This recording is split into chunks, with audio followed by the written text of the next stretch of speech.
Assalamualaikum warahmatullahi wabarakatuh. QQ, halo semua. Pada kesempatan kali ini kita akan membahas keuangan.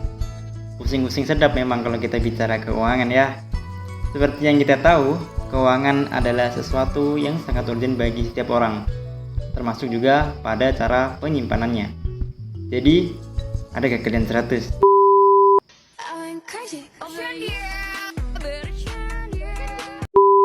Tahukah kalian bahwa dalam dunia finansial, keputusan dalam cara penyimpanan keuangan memiliki dampak yang signifikan pada manajemen risiko keuangan, baik simpanan secara mandiri atau simpanan dalam perbankan. Nah, dalam video ini kita akan tahu perbandingan antara simpanan mandiri dan simpanan perbankan dalam konteks manajemen risiko.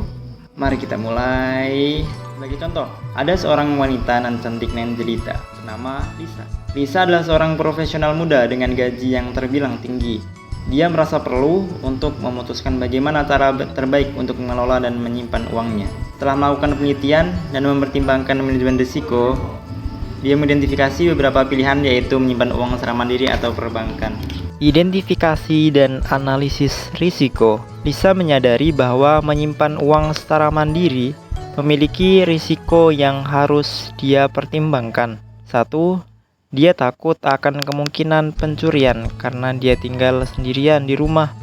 2. Lisa juga khawatir tentang risiko kehilangan uang akibat bencana seperti kebakaran dan banjir. Yang ketiga, dia juga khawatir bisa salah hitung atau salah catat saat mengelola keuangan sendiri yang dapat berdampak pada keuangannya. Setelah mempertimbangkan simpanan mandiri, Lisa juga mempertimbangkan opsi simpanan perbankan. 1. Risiko kehilangan dana.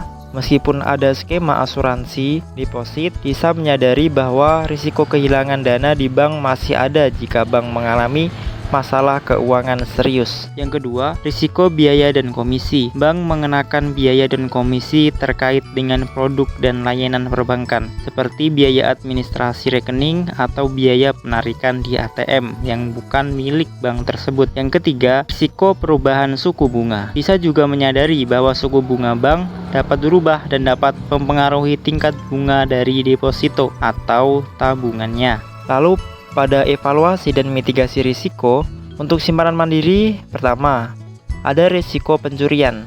Ini termasuk risiko tinggi.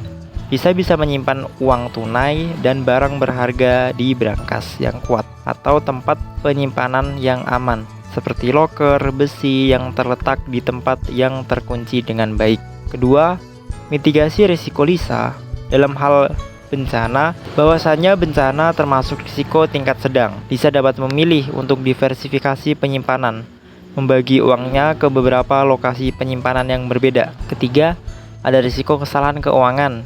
Ini termasuk risiko tingkat rendah. Lisa harus selalu catat setiap transaksi dan simpanan dengan teliti. Ini membantu menghindari kesalahan dan memungkinkan Lisa untuk melacak keuangan dengan baik. Untuk simpan perbankan, evaluasi dan mitigasi risikonya. Yang pertama, ada risiko kehilangan dana. Ini termasuk pada risiko tingkat tinggi. Lisa dapat memilih bank terpercaya yang diawasi oleh otoritas jasa keuangan yang sah di negara tersebut, serta bank tersebut memiliki reputasi yang baik. Yang kedua, ada risiko biaya dan komisi. Ini termasuk pada risiko tingkat sedang. Lisa memahami bahwa bank dapat mengenakan berbagai biaya dan komisi terkait dengan produk dan layanan perbankan. Jadi, dia berencana untuk memilih bank yang memiliki biaya yang wajar. Yang ketiga, ada risiko perubahan suku bunga. Ini termasuk risiko tingkat rendah. Lisa dapat memilih jenis investasi yang kurang terpengaruh oleh perubahan suku bunga, serta memilih bank yang dikenal karena stabilitas yang mampu mengatasi perubahan suku bunga.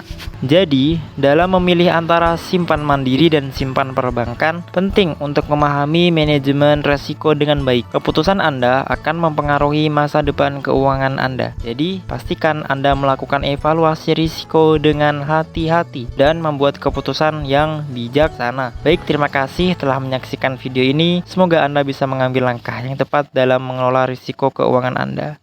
Sekian dan terima kasih.